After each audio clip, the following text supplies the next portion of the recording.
writing right now.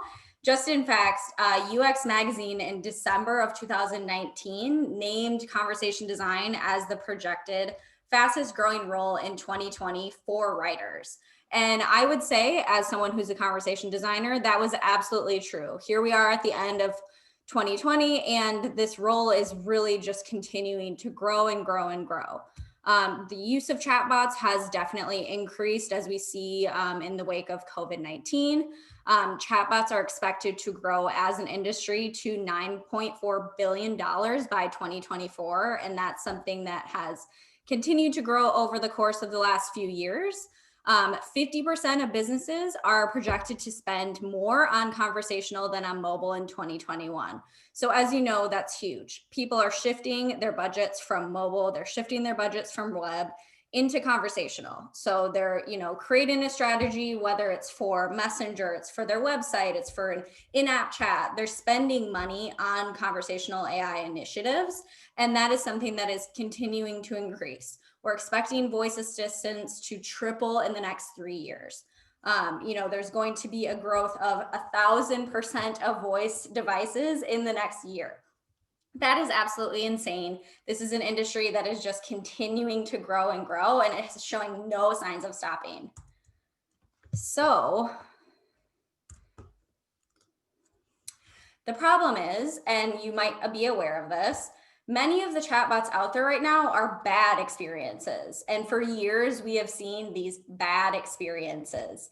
They're actually slowing the growth of this industry. And as you've probably seen, there has been many articles that have come out over the past few years of chatbots are dead. I deleted my chatbot. Why are people spending money on this? And it's really because of these bad experiences. They're giving it a bad name, and they are really harming the overall growth of this industry. So why are there so many bad experiences? Why is this? Why are people creating this? Chatbots need writers. They need writers just like you. And the reason why is to create these good experiences. You want to simplify the overall experience. You want to think of the user first, and you want to inform the technology engine. And this is the exact role that a writer plays within a chatbot being created. So that's what we're here to talk about today. And since, of course, I'm at an audience full of UX writers, I just want to point out that UX writers make great conversation designers because they understand effective user experience. And that is really the key to creating a good experience, is to understand what the user actually wants. And while there is no ideal background for like transitioning your skills from whatever discipline you're coming from to conversation design, UX writing fits incredibly well. And I will talk a little bit more about those specific skills and how it translates coming forward. So before I get to all of that, who am I and why am I qualified to be teaching this webinar? I think a lot of you probably know me from either my Facebook group, my LinkedIn content. You might have seen me on another webinar. I'm pretty active within the conversational design space, but before I was a conversation designer, I was a social media manager and a copywriter. And my experience in conversation design actually started about 3 years ago. Hold on, let me take a sip of water. And so by day, I am the co-founder and the head of marketing at Mav, which is an automated SMS assistant for fintech customer acquisition. I am also the founder of the newly created job board, conversationdesignerjobs.com. I am the creator of Conversation Designers Internet Club, and also the author of Chatbot Writing and Design, which is an online course with UX Writers Collective. And that's sort of what connected me with this audience here today. And I also am a speaker, a content creator with Amazon Alexa and DiscoverBot, and also a one-on-one conversation design coach. And so my passion really is to be in events like this. I love teaching people just like you all about conversation design, how to become a conversation designer, how to be better at being a conversation designer, and how to get hired as a conversation designer. So today you're going to learn What is conversation design? What is this word I keep saying? Why businesses actually need writers, conversation designers to make these effective experiences, what the beginning to end process is like, and what my top 10 best practices are for bot copy and user experience. And then I'm also going to answer all of your questions and tell you what to do next if you want to become a conversation designer. So if this sounds good, please drop a thumbs up in the chat. If you're all hanging with me so far. I see thumbs up. Thumbs up, thumbs up. Okay, and also I see now here, yes, a recording will be shared later of this webinar. So if you have to hop out early, we will be sharing the recording. I do say that you should stick around because you'll be able to get your questions answered. And with that, I just want to again point out, if you have questions, please use the Q&A feature in Zoom, because I will not be able to man the chat while I am presenting. So if you have a question, please drop it there. I see we already have 4 questions. And so I'll make sure that I am getting to those by the end. So let's get started. First, let's talk about that word that I keep using. I've said it probably 20 times so far, and what it actually means. What is conversation design? So first, we're going to cover a lot of the basics. What is conversation design? What does a conversation designer do? So conversation design can be thought of as the UX writing for chatbots. Instead of writing for a user interface, whether it's an app or a website, you're going to be writing the text, buttons, and intents for a conversational interface that supports an automated experience. So this would be automated text messages, website chatbot, messenger chatbot, in-app chat, anything that is an automated conversation between a human and a bot is something that will be written by a conversation designer. And so intents, that's something that I'm probably going to also be using a lot. And intents are the actions or words that a user replies to a message with. And so this is like, if you think of something that the user is intending to do. So they might be answering a question in a different way because they intend to say something else. And so the bot has to understand what this person is intending to reply with or do through a word or an action. And so there are times where a bot needs to understand multiple different intents within the same question so that they know what the user is trying to communicate. And when you see something that isn't a multiple choice question, this is something that is going to be this different sort of intent library that a bot has, all the information that a bot knows that is or is not communicated to the person who is using it. And so with that, the 2 types of main bots that a conversation designer will write for is either a rule-based bot, which is something that is sort of just a dialogue tree. So you have, a set of rules, a concrete script that a user will go into, and it's predetermined path. So they can only stay on this path and they can't do anything else. And then on the other hand, we have an NLP-based bot. So this is something that's using natural language processing and artificial intelligence and different models that are going to parse these intents that I previously mentioned and decide which answers to serve up. And so this is something that's going to be more open-ended. So a good example, I think, of NLP-based bots versus rule-based is if you think of using a smart speaker versus using a text-based bot. So when you're talking to a smart speaker, there's not really multiple choice. You have to say it and it has to know what you're saying. And when you're using, a multiple choice Facebook Messenger bot, there's buttons, you click them, it knows what you mean. So that's basically the core difference of those 2 things. And so, in my opinion, the most good experiences when it comes to chatbots are using a combination of rules, so predetermined questions and answers, and NLP intents so that it's able to actually understand it. But what makes something good or bad? And as I said before, I'm sure that you have experienced a lot of bad chatbots in your day. Just let me know in the chat if you have had more good experiences or bad experiences when it comes to bots.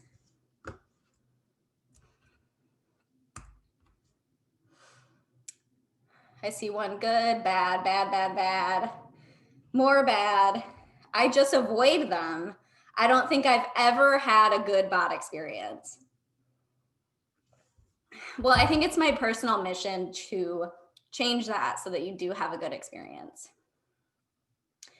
Ignore them. Siri can't even sing happy birthday, mixed experience. A few great ones. Hate Siri. I hate chatbots. Well, yes, these are all things that a conversation designer is here to solve. So as I mentioned, there's a lot of bad bots out there that are giving chatbots a bad name. And I think that it is very possible to change that. Because as you see, making a good chatbot is actually really easy. All you have to do is have it be easy to use, actually have value for the user, and have it work. It doesn't fail all the time. It is easy. You know what you're going to get, and that's what you get. And that's a really good experience. But the problem is these bad experiences, they have no purpose. They don't work very well. They say, I don't understand you. They're trying too hard to do too much. They try to be too open-ended and they actually aren't smart enough. I know, Katie, I also miss Smarter Child from the AIM days. That was my original chatbot of what got me into this space. They are too limited. I've had a good experience, but it was transitioning to a live agent. So as you see, even with people who are interested in this space, we've had a lot of really bad experiences, but when I lay it out this way, it's actually pretty easy and you can see how it would actually be easy to create a good chatbot. So with that said, we know businesses want chatbots. We know why they want them. They're more efficient, they're more cost effective, they're available 24/7. It's a growing industry, but what they need is conversation designers. They need someone to actually be writing this information. They need someone to be approaching it with a strategy. They need someone who knows how to create a good experience. And so here's why UX writers are a great match to become conversation designers. So the core skills that you need to rely on as a conversation designer are creating concise, guiding language, approaching the experience user first, making sure that a user successfully completes the tasks, enhancing the experience with personality and obeying a style guide, and preventing and fixing errors. So I think it's safe to say that all of these skills are something that a UX writer has. Is that correct? Can you guys let me know in the chat?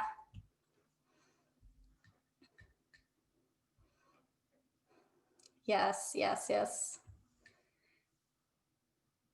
Yes. So yeah, as you see, they should have them. They better have them. These are all skills that a UX writer is going to rely on in their day-to-day. And these are all things that a conversation designer is going to rely on in theirs. And so you can imagine that it's actually very simple to be able to make a transition from UX writing into conversation design. And like I said before, there is no ideal background for conversation design. I personally don't have a background as a UX writer. I have a background as a copywriter and a background as a social media manager. So I understand how to write copy that, uses a personality. I understand how to make sure that a user understands what I'm trying to say, create something that's engaging and that they want to reply to. But there are a lot of different paths that you're able to take into conversation design, whether it's journalism, whether it's writing, whether it's teaching, whether it's psychology, whether it's comedy, film. There really, really are numerous ways that you can get into conversation design. And there is no ideal path, but I will say that I have seen in my personal experience that UX writing is a very clear path into becoming a conversation designer. So now let's get into the real thing. How exactly do you design a chatbot? So I'm going to talk a little bit about my personal design process. This is going to be different depending on if you're working with a team, if you're working with a client, if you're working within a company who already has established way that they actually design. But this is for me personally what has worked to go from a blank page to a real chatbot. So there are three main phases to my design process. And I think that this is something that every single process needs to have, no matter what it looks like, it's going to have these 3 phases of strategy, writing, and testing. And so you're going to first start with this strategy portion of it, where you're focusing on setting the goal, creating the personality, and mapping the flow. So this is really all of your background information that you're using to actually know what to write. And then you get into the writing aspect of it. And so that's where you're going to be going over the key flows. You're going to be going over the secondary flows and the intents. And then thirdly, you are going to be in the testing phase. And so this is going to be editing the experience, testing it. And I see in the chat, we have testing and regression is also important. And then continuous improvement. So this is something that you're going to be focusing on throughout the entire experience, but it's really going to come into play a lot at the end. So first I want to cover the strategy phase. And so during my strategy portion of my design process, I'm going to be going through these steps. First, I'm going to define the purpose, which is like, what the heck are we doing? Why are we creating this chatbot in the first place? You really need to understand, you can't just have a chatbot because you want to have one. You need to have a purpose of why you're creating it. You need to have a real objective of why you're adding it into your ecosystem of online properties. And that's the same for if you're going to have a mobile app. You want to know, what's this app going to do? Why are we going to have it? You can't just have one because you want one. And so then you're going to define the goal. So this is going from the actual inside of it, is what is the user going to accomplish by being a part of this chatbot? So when they go in, what are we going to say you're going to get at the end? And that could be a number of different things. And then next, we're going to outline the steps. And so that's where you would say, now that we know our goal, we know our finished product, what do we need to do? And how are we going to go from point A to point B? Here's all the steps that we need to complete in order to get there. And that's where you can kind of see in this flow map that I have, the one on the left that's like quite long, that has quite a few steps that a user is going to get from the beginning to the end. And then next, you're going to define your audience and your persona. So this will help to inform a lot of how you're going to write.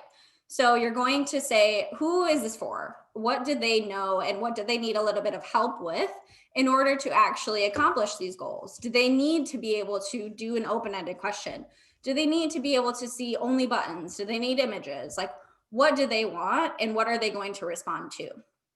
And then that will also be a part of your persona. So what is the brand about now?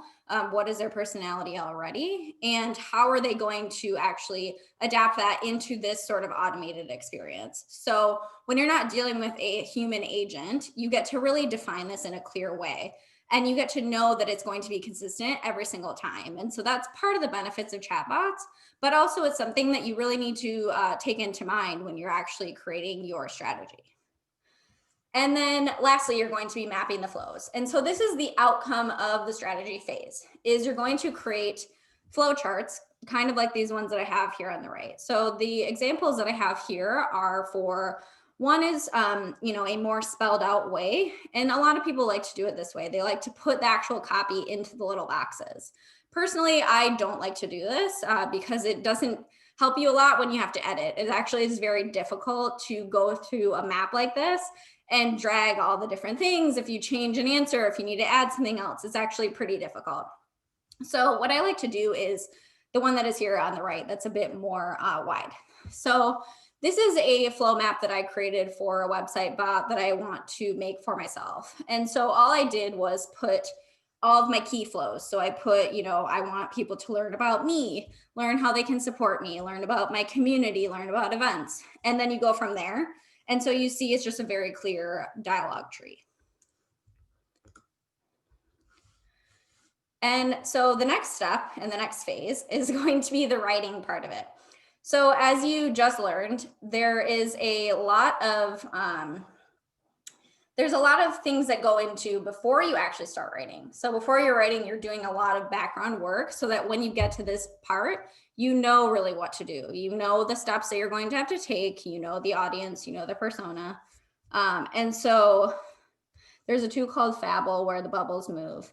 Yeah, so there's many different tools, and I can cover those a little bit at the end, but So with all of this, like these are sort of the tools that I have found work the best. And so in the flow mapping, there's certain ways that you can do it. There's definitely like prototyping tools that you can use to make it a little bit more clear. And so actually when it comes to the writing phase, I have created my own script template that I use. So the spreadsheet that you see here is where I go to actually write out my entire script. So this is a way that you can write your key flows. So you write, your main flow, you write your happy path, which is the good answers from beginning to end. Then you write your secondary flows, which is, the alternative paths. And then you create your catch-all, which is what I call the fail state. So this is what's going to happen if a user types something or does something, or if the bot doesn't know what's going on. And so you want to make sure that you have a path for this. And I know, quite a few of you use this script template in order to write, because it's a very clear way to actually see in this sort of like sheet format of what the copy is going to be like. And so if you want to get your copy of this template, I put the link here. I'll make sure that I provide this to everyone, but you can just go to bit.ly/chatbot script template, and then you can actually get your template here. So this is a very good way to write as a designer. This isn't necessarily the best way to share it. And so the other part that I included here is the prototype. And so this will be a video or some sort of mock-up that you're able to share with your team. This is just a fake one that I put in, but you would be able to share here, like press play, and you are actually able to see what this experience would look like from a bot. So this really goes into account when you're talking about editing. This will actually expose a lot of what you don't know when you're writing. Like it's very difficult to see everything in like a pretty spreadsheet and then to actually experience it within a bot. So you want to make sure you are doing a combination of both, of writing, but then also of testing and editing. So that is our next phase here. And thank you, Katie. Just drop the link to the script template in the chat. So if you want to get that, it is right there.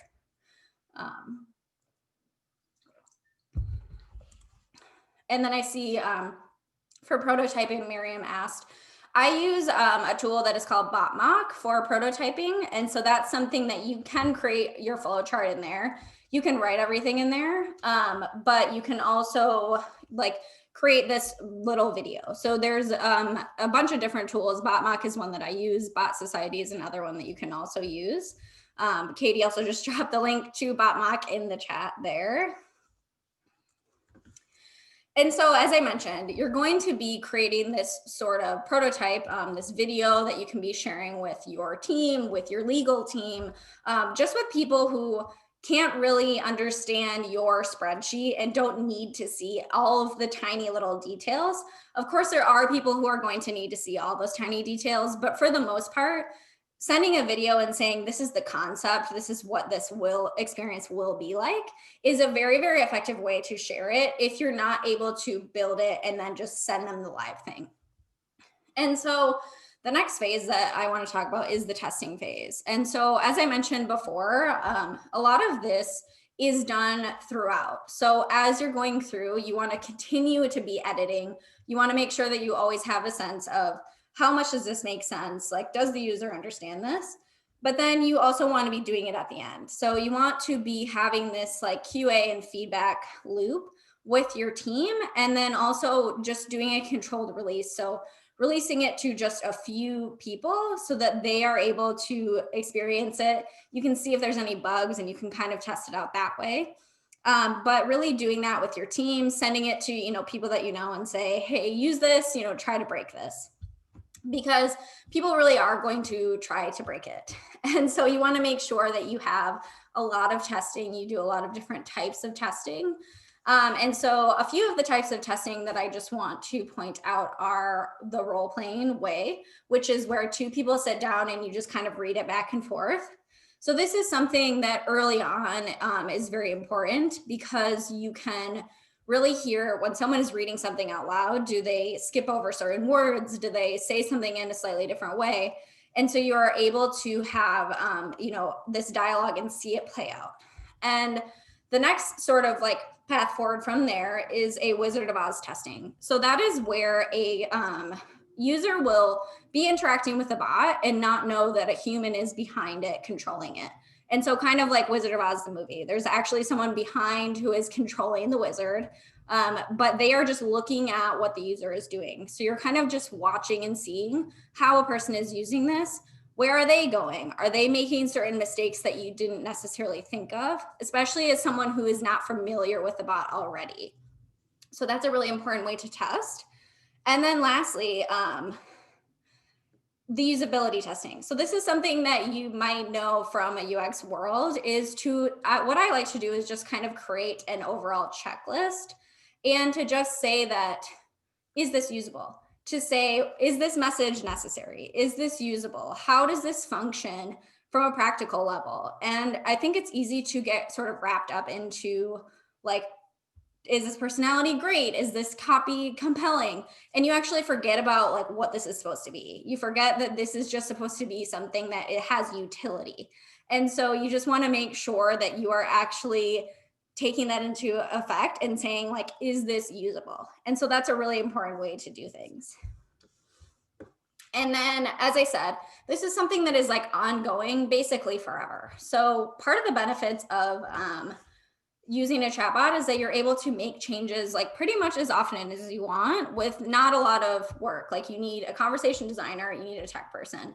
You don't need to like, you know, build and deploy an entire app every single time you do it. You kind of just make a change and like send it out. So that's something that is very, very easy. So something that you're going to do is make these improvements based on data. So you want to look at things like how far is a person getting into this conversation? How, like, what are the top messages? What is someone dropping off at a certain point? You want to make sure that you are seeing all of these different points and you want to create this sort of like conversation funnel. So you want to see someone's coming in here, they're coming out here. Are they getting all the way to the end? And if not, you need to see how you can adjust that. And if you're seeing a lot of failures, you want to know, is it because the bot's not working or is it because the question is confusing? And so this is something that I think a lot of people get wrong. They forget that like once you release something, you need to make sure you keep an eye on it and you need to make sure that you continue to fix it, because that's how you go from a bad experience, which has just been released into the world and you just hope it all works out, and something that you actually can improve. Because you're going to see once it's live, things will get uncovered by the users that you didn't necessarily know about. And so that's something that you want to make sure that you're always thinking about. You're always thinking about, how can we make this better for the user? How can we add in more layers of understanding that we didn't even think about when we were creating this?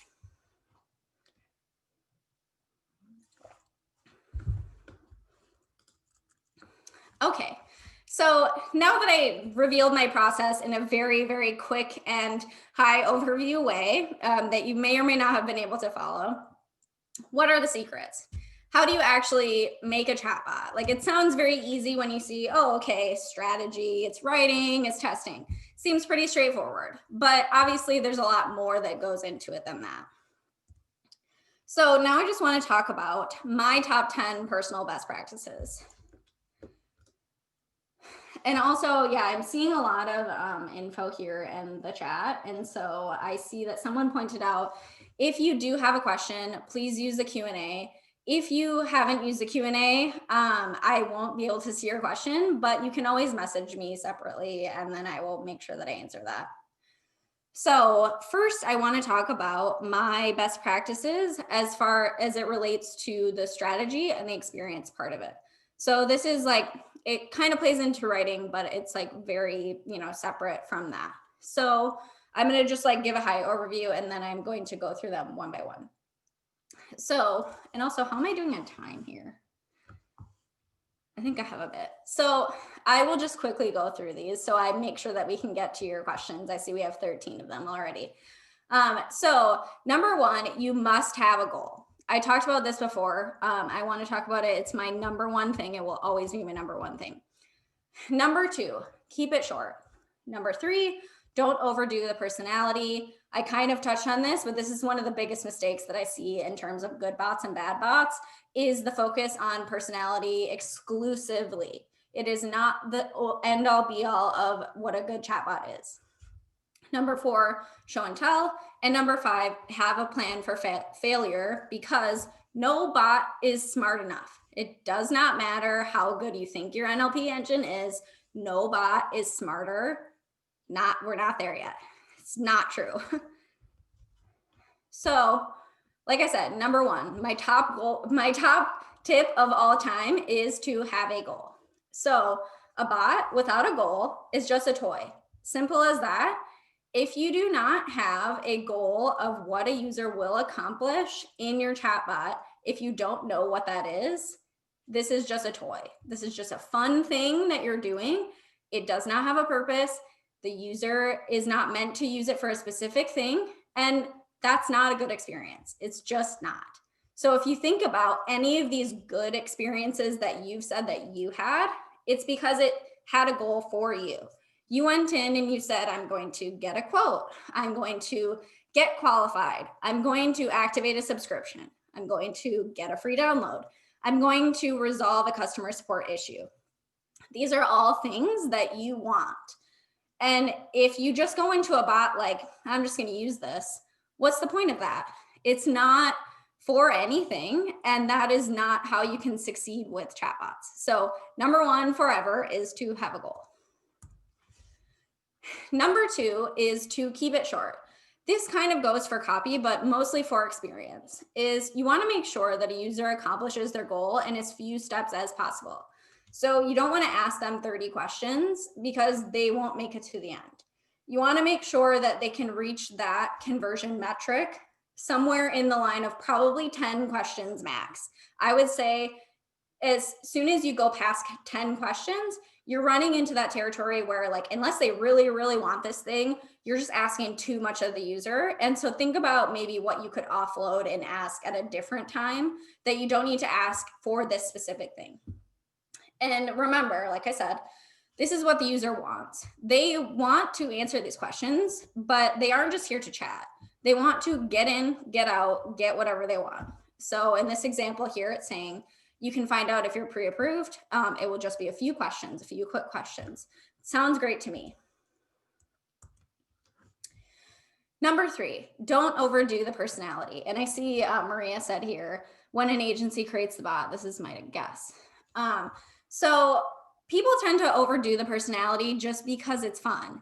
It's fun to create a personality. When you think of a bot, you want it to be super clever. You want it to be kitschy. You want it to be body. Like, there's many, many different personality traits that you might want your bot to have. But what you need to take into account is the user doesn't really care. Like, to us, to me, I hold it very closely that I can create this personality. It's great. It's, it knows all the right things to say at the right time. But the user just cares that this works. They just care that they can get from the beginning to the end. They don't necessarily care that it is like the funniest. And it doesn't have to be funny. So another thing to keep in mind is the context of why and where and when you're having this conversation, and the sentiment of the person who you are having it with. So in this example here on the right, this is for like a COVID-19 screening. So a person who is going through this isn't probably in a super great mood. They probably don't really want to share that much stuff. They might be feeling kind of crappy, like they might have COVID-19. And so they don't really want you to be, acting with a certain bedside manner. They kind of want you to be acting like a doctor. And so kind of knowing your place, knowing this bot's place, like when I'm saying you, I mean your bot, knowing your place among what you're doing is very, very important when it comes to personality. And I think that people just get this wrong because they just really want to create something that is engaging, and there's nothing wrong with that. But you really need to take into account that the user is just using this for utility. They want it to work. They want it to accomplish their goal. And if it sounds good, that's great. If it has a personality, it's going to make them feel better about it, but not as good as it will make them feel if it works effectively. So make sure that you always keep that in mind. So the next tip is to show and tell. And so what I mean by this is leading by example. So tell a user how to reply. This especially comes into account if you are, using a more open-ended script, or if you are using something like SMS where there's not buttons. So you need to make sure that a user knows how to reply to you, that they actually understand what they are being asked to do. And especially if it is like a more open-ended question, like here you'll see the zip code. You want to make sure that they know what a zip code looks like. And while it sounds easy to us, like take into account like a loyalty number. They might not know what that number is. And so just seeing it is going to be helpful for them. And then say what they're going to get by providing this information and deliver on that promise. And that's something that you want to make sure that a user understands why they're being asked certain questions, especially in something like this where it is talking about health related questions. And my last tip in the strategy and experience section is to have a plan to fail. So like I said, no bot is smart enough. Even the smartest bots get stumped. Recovering is so essential. This will make or break your experience. And I guarantee that all of you who said you had a bad experience is because it just didn't understand what you were trying to do. It either didn't have a goal or it didn't understand what you were trying to do where it should have understood. So take this example on the right. Do not do this. Don't just assume that a user is going to use something the way you intend it to be used. So this is an example of World Market sending me their automated text. All that they had to do is tell me where the nearest store is. They know my location. They could have asked my location. They could have just sent me a link. But instead, they just continued to say the same message over and over and over and over. Even they could have said, sorry, we don't do that. This is something that I want to know why my answer is not ideal. I want to know how I can talk to you and then send in a human if that's necessary. So that's something that you can, use like a human handoff or hand them off to a live agent. And that's a great way to get people back on track if they are not able to through your conversation. But there's a lot of different ways that you can actually do that as the designer. You can provide that context of, hey, I was looking for a zip code and you sent me a 5-digit number. A zip code has 6 digits. What's your zip code? Please reply with a valid email address. All those sorts of things that like you probably think of as a UX writer. These are things that we need to make sure that we're providing these examples so that we're able to keep them on track. But if they go off, tell them how to get back on. And then here are my last best practices for writing. So these are my top five best practices for writing. So number 1, keep it simple. Number 2, use media to explain hard things. Number 3, follow up, keep following up, and don't forget to follow up. Number 4, don't be too open. It's a recipe for failure. And number 5, don't leave them hanging. Think like a human, act like a bot. So number 1, keep it simple. State the question as easily and plainly as possible. Don't make them guess. Tell them, even if it is this open-ended NLP engine, make sure that you are providing them with answers and then they can choose to reply with something else, or just let them know exactly what to do. So in the example on the right, you see reply with the industry, restaurant. This is something where I couldn't offer 30 different options for industries. There's an infinity amount of business industries, but I can see that a person is saying something. And so I can listen for, maybe I put in 30 industries into my NLP engine, or the name of my business. That's something that I can't predict. I can't offer a multiple choice question for that, but I can actually take in what they said. And PS, in terms of keeping it simple, don't be too chatty. Don't just have conversation for some conversation's sake. Keep things streamlined, simple, easy for the user. Number 2, use media to explain hard things. So media is something that you want to utilize no matter what. You want to utilize photos, emojis, GIFs, links, videos, all of that. But if a user might not be understanding something, like say you want them to send a picture of their receipt, they might not know what kind of picture you want. So if you were to just provide a picture of what you're expecting with like these numbers circled, that would be a great way for a user to know exactly what to do. And this is something that you can do with a chatbot. You can send down that GIF. You could send them a PDF of something if they have a certain question. You could send a link. You can send many different ways to explain something to them instead of just expecting that they're going to understand it and that they are actually going to know how to reply. So, and then when it makes sense, you can sort of use these to also break up the conversation. So you can use emojis if it's appropriate for your brand. You can also use images. You can use all sorts of different branded things to make this really come to life. The next tip is to keep following up. And so this is something that is a huge benefit for Messenger and SMS. And it is something that I actually don't see a lot of bots doing. And this is something that a conversation designer and a UX writer is great at. Essentially, a follow-up message is a push notification. And so you are able to write a message and send it to the user and get them to come back to the conversation. Because a lot of times, like, life just gets in the way. People just don't have time to be texting you and texting your brand, or they might forget, or they might get a phone call. You know, there's plenty of things that might come up. They might need more time to get more information. And so we actually have seen, and I've seen people come back months later into a conversation. I've seen someone have a conversation over the course of like 3 months before they finish it. And that's something that is like very, very common. And so with Messenger and SMS, you can actually keep this conversation open because you have the conversation has started with them. It's a channel where it's like persistently open. So unlike a website where a user goes away and you can never talk to them again, Messenger and SMS creates this conversation with a user that you are able to re-engage.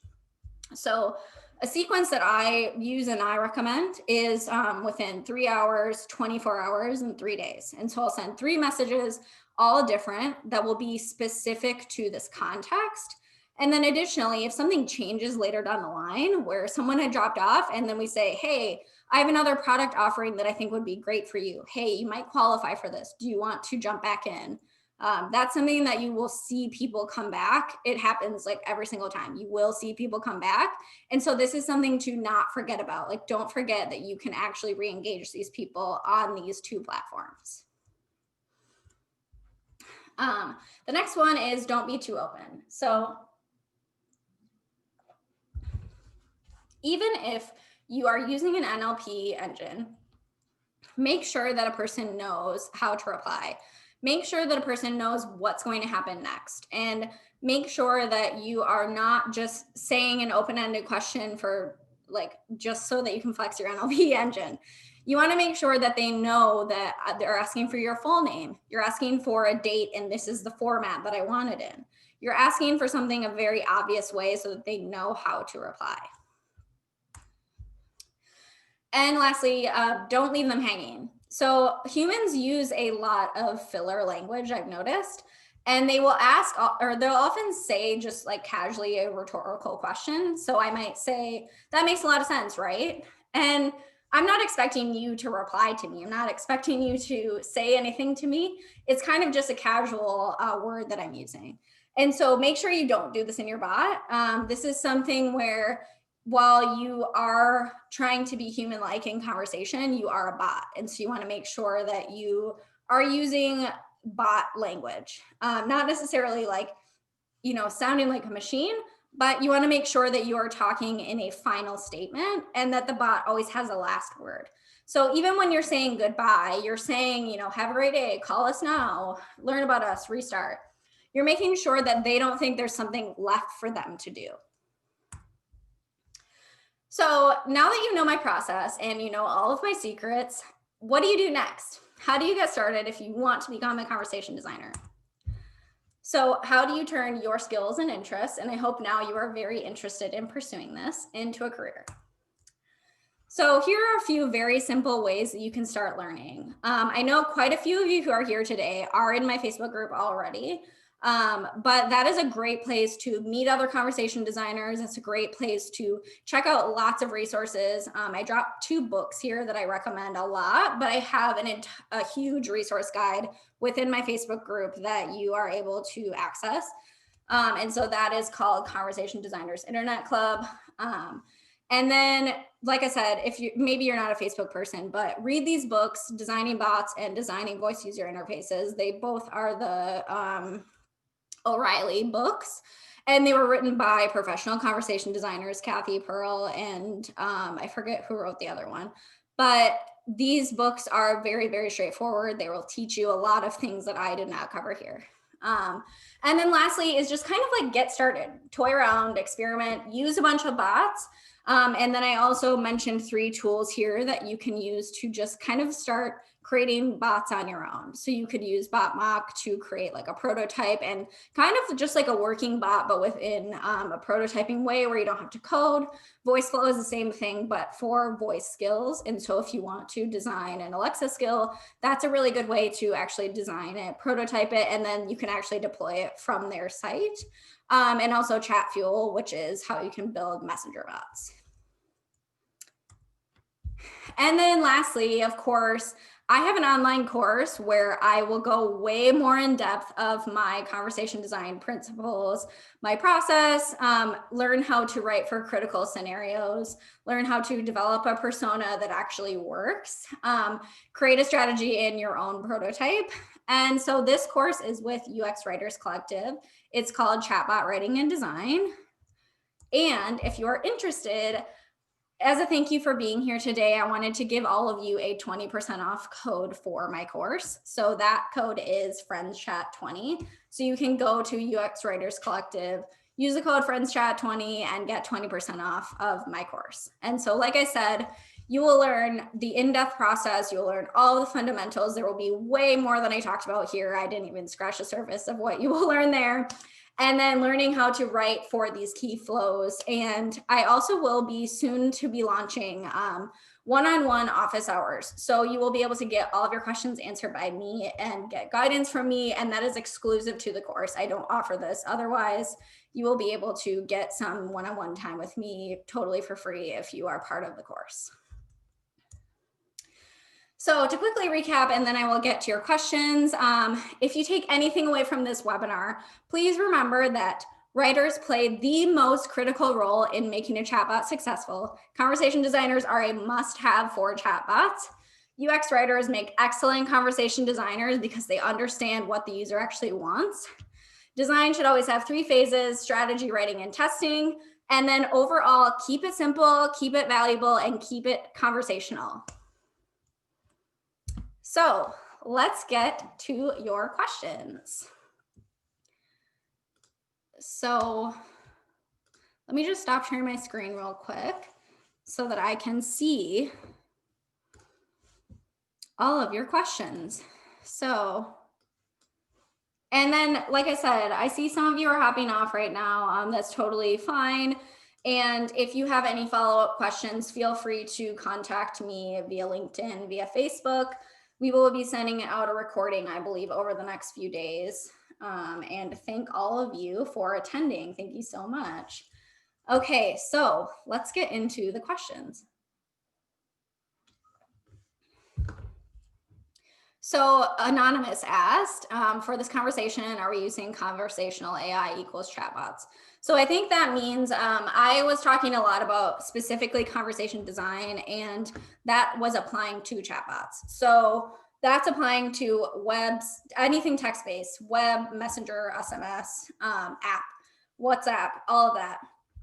So that is, and conversational AI is really another way to talk about conversation design. So that is talking about anything conversational as it relates to an automated smart conversation. So there are a lot of chatbots that actually don't use AI. They just are using rules, and that's totally fine too. You can absolutely do that too. But conversational AI is mostly meaning things that are utilizing artificial intelligence to help power their chatbot. So what is the typical salary for a conversation designer? So this is something that there actually is not a ton of information about, and I hope that some comes out soon, because I do think it, of course, varies a lot based on your experience level. But from what I'm seeing, it's anything from about like 60K US starting for a beginner all the way up to like 150 for experienced team leader sort of conversation designers. So that could be anything.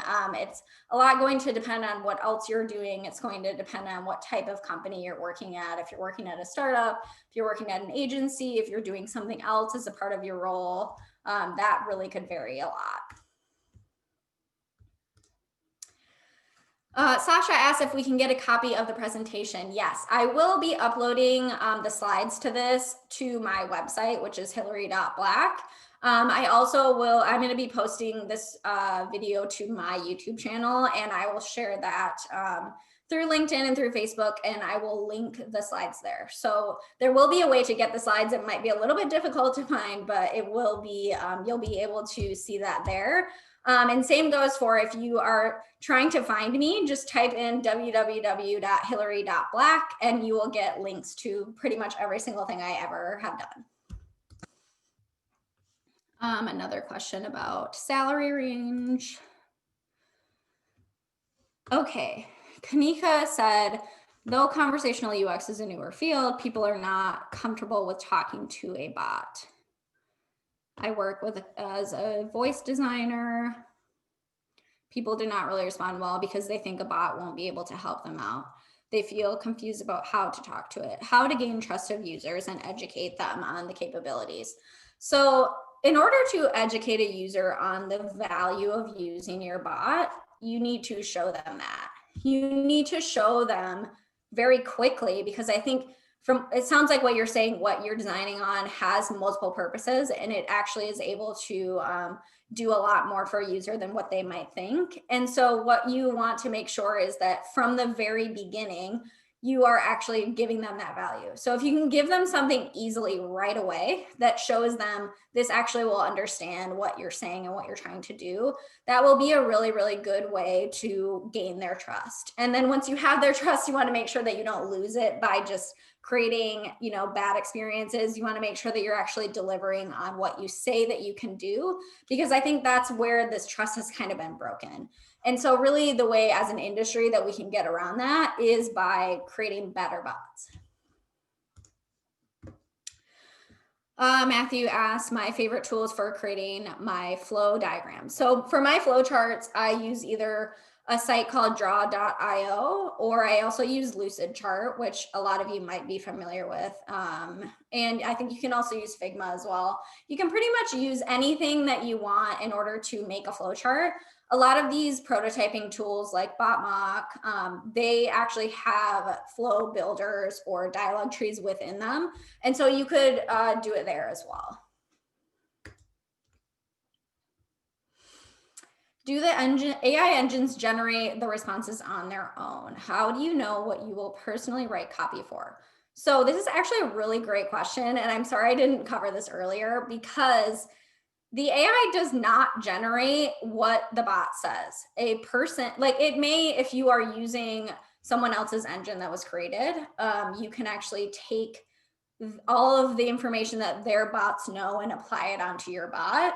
But someone wrote that. Someone wrote the reply that the bot is going to say.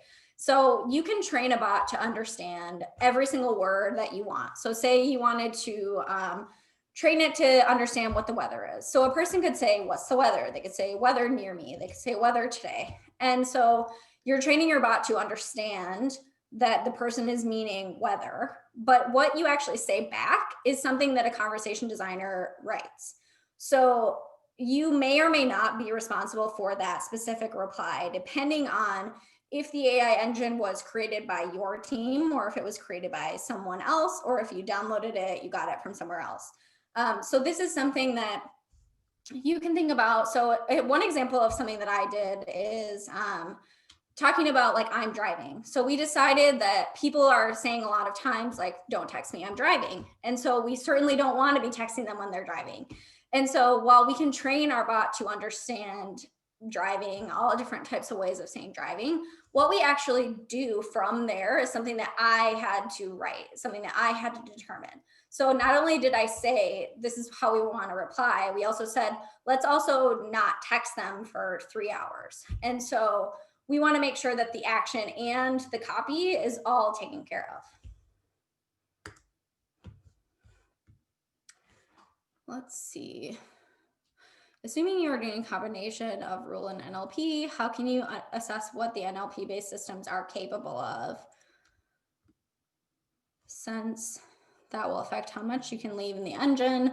So this is sort of something that you have to test. And so you have to train your NLP engine. You, maybe not you personally, but like you and your team, you have to train that to understand how much it understands.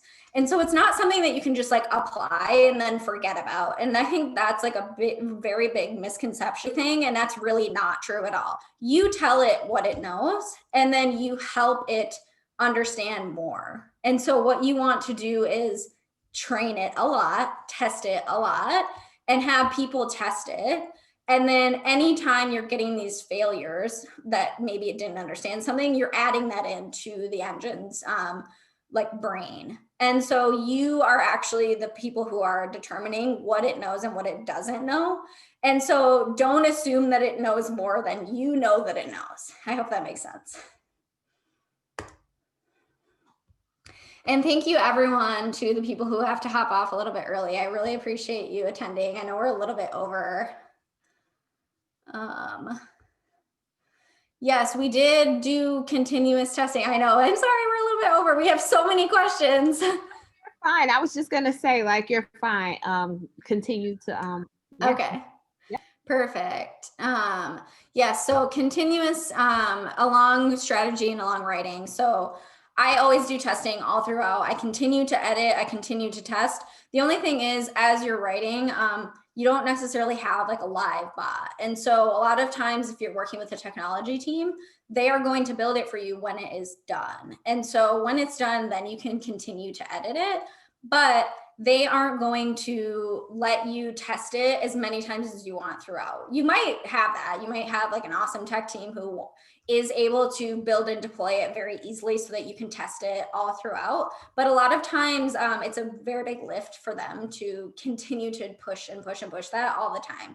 So it's something that's why prototyping helps, is because you can go in and say one flow and you can like test it out, and then you can personally be the person who's editing that as it's going.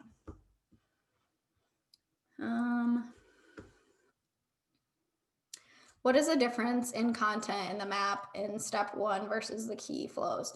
So key flows, that's just kind of a term that I was using for all of the main like happy paths. So going in and saying hello all the way to goodbye and completing it without veering off the path at all. And then the step 1 would kind of be saying hello. So that's like getting the user into the bot. So understanding like, this is the entry point, this is where they're coming in. And I think that's what your question was. How closely do you work with a UX researcher? So I personally don't have a UX researcher on my team. And so that's not someone that I work with. I'm kind of doing everything on my own, but I assume that if there is a UX team on like where you are working, you would work very closely with them, because you would, be understanding everything that is needed and understanding all the information that you already have.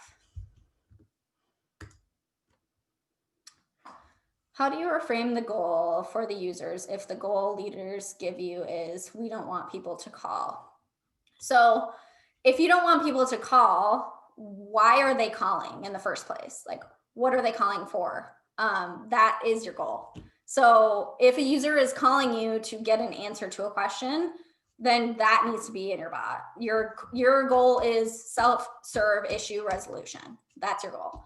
And you need to make sure that you are taking into account all of the reasons why they are calling, and you are providing that in your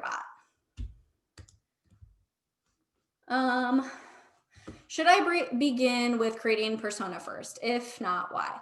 Yeah, you can begin with creating the persona first. I do think that a lot of brands already have an existing persona, and then you need to take into account how to adapt that into your bot. To me, the persona is not as important as the purpose and goal of the bot. And so that's not my very first step. My very first step is to figure out what the heck I'm doing and why I'm doing it. And then I can figure out what it's going to sound like. So it's really kind of up to you what you want your process to be. In an interview, I was told giving suggestions to a user makes it look robotic. Do you agree? I mean, sure, when you're messaging with a human, they might not be giving you these options, but also a human is a human and a bot is a bot. And I think that it's fine to give the options. And I think that if you want it to succeed, you should give the options if you are unable to understand every single option that exists. Um, let's see. One thing I notice is that you encourage show and tell by telling the user how to respond. That seems kind of contradictory to keeping it short. So I think that that's just going to depend on what platform you're on. So if you are on Messenger, if you're on a website, you can have buttons and you don't need to say reply using the buttons below because there are buttons right there. If the examples that I gave were mostly SMS because that's mostly what I designed for. And so that is something that you want to take into account the overall message. So you don't need to say like, please reply with blah, blah, blah. Like you can say reply with. So you can kind of shorten that as much as you possibly can. And of course, there's going to be bounds to every single thing that you do. There's going to be times where you maybe later on in the conversation, you don't tell them to give them directions as much because you already have given them to that. But in the beginning, you really need to establish these guardrails of what and how to do things.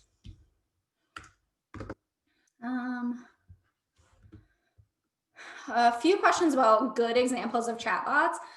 So there's quite a few different ones. I mean, they're all for different sort of purposes. And a lot of times I defer to like banking and sort of like all different customer service. So like Delta and American Express have pretty good ones. I know that Bank of America, Ally Bank, USAA, Chase, they all have spent a lot of time developing their chatbots and developing their AI engines.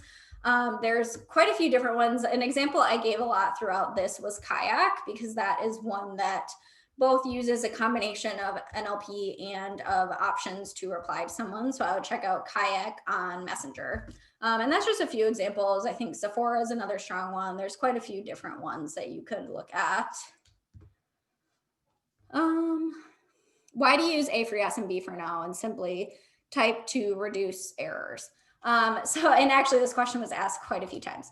So as I mentioned, my examples were from SMS. And so in SMS, there are not buttons. And in order to get a user to respond, we understand yes and no when they reply. But the reason why we use A, B, C, D is because those are the same letters that we use for every question. So they always are replying with A, B, C, D, as opposed to some questions they're replying Y, some questions they're replying A. It gets confusing for the user. And so I just want to use the same thing consistently. But if they were to type Y or if they were to type yes, it would still be understood. And so that's kind of a strategy that you could use for that. We have a fairly open bot. Employees can approach us with questions and do HR. We've been finding that a lot of users break their questions or responses into multiple inputs. I actually am not really sure how to resolve this. I think that maybe if it is too open, they don't understand that they actually should be sending everything all at once. And so perhaps you should let them know that please type your questions one at a time, or please type your entire question in the message. So if it is open, it's perhaps too open. And so maybe they need a little bit more directions in order to prevent those errors.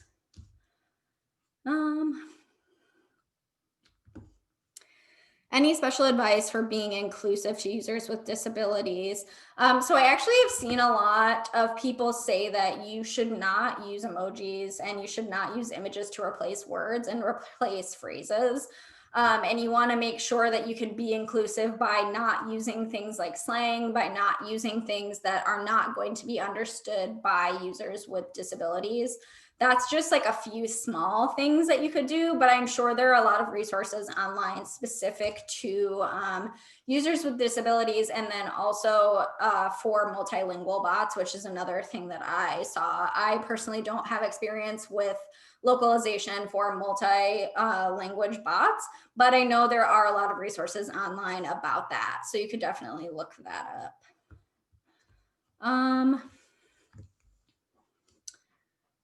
Let's see. Would it be wise to use pop culture references in the script, assuming that not all would get the reference? That's definitely, you're right on that. Like, knowing your audience is something that's really important. So if you are writing for a pop culture centered brand, it might make more sense. It might make more sense to use that casual language or use these references, but also understand that what happens if a person doesn't get it, and is that okay? That's something really to keep in mind.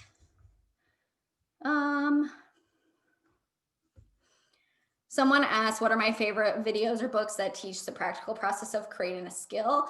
I would definitely look up Voice Flow. They have a lot of resources that can help you with that. They are the experts in being able to create a voice skill in like a practical way on your own without knowing how to code. And so that's a place that you really could be able to get a lot of resources, and then you will not have to learn Python, which is the other part of your question. All right, I'm going to answer 3 more questions and then I will let you all go for today because we have so many. Let's see. Looking at conversation design type jobs, I see a lot requiring development experience. Is that normal, or is it a business not understanding that they need both? I do think that. I think that might depend on what companies you're looking at. And so I think a lot of times that companies might be thinking that they need someone who understands everything because they don't have the ability to hire for both. And you're right, they might not understand that they need a writer and a developer, but they also might not have the ability to hire for both. And so it is something that I think it's a benefit for people who do know how to code, but it is not a necessity. And a lot of companies are wanting people who have a writing background, who have a UX background, because they have a separate technology team that is building those. And I see, Willie is saying Voice Flow, FLOW is the site that I mentioned. You mentioned one should keep it to 10 questions max, but is there a guideline for the number of responses required from the user? There is not a guideline. It's something that 10 is kind of just like my personal number. And so it's something that you kind of will have to see based on data, but I would say that the shorter you can keep it to is possible. But that's a place where I would recommend doing that controlled release so that you are able to just put a few people through without totally blowing it up, and maybe do some A/B testing of saying, some people are getting it with 30 questions, some people are getting it with 10 questions. Where are we seeing better results?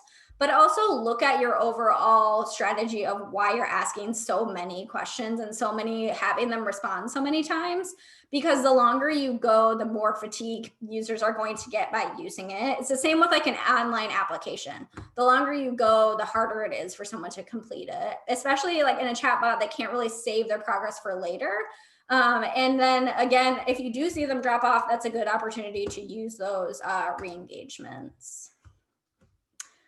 Let's see if I can answer one more question. Do I recommend using buttons or more text-based dialogues? Any experience with the 2 approaches? I don't want to limit the user possibilities too much with buttons, but I also don't want only using text to be a reason for failure. So you can have both. So you can provide buttons, but allow the user to type. You don't have to remove their ability to type. And so it's kind of like the buttons then become suggestions. So you could allow them to use the buttons or reply with, if your answer is not listed. That's one option that you could do if you don't want to use buttons, or if it's something where you have too many options that you aren't able to provide buttons for every single one, because I think buttons are limited to like 5 or 6 total. Okay, I think that's all the questions that I have time for today. But like I said, if you have more questions, feel free to message me on LinkedIn, look up Hillary Black and you will find me. And I can answer more of your questions there. We can potentially do another Q&A in the future, and then we can chat more about conversation design. Sounds awesome. Thank you, Hillary, for joining us today. As I mentioned earlier, this will be available. The recording will be available within 72 hours, and you guys will receive a link. If you register, you will receive a link in your email to your email address with the link to this recording. So thank you, Hillary. This was awesome. Sounds like you've got Thank you. great applause in the chat here. Lots of questions, like you said. So this was awesome. We would love to have you back. And yeah, this is great. Yeah, awesome. Thank you so much for inviting me. Yeah, absolutely. Well, you guys have a good rest of your afternoon. Have an awesome week. And yes, I'll see you guys at our next webinar short course. All right, bye. Bye bye.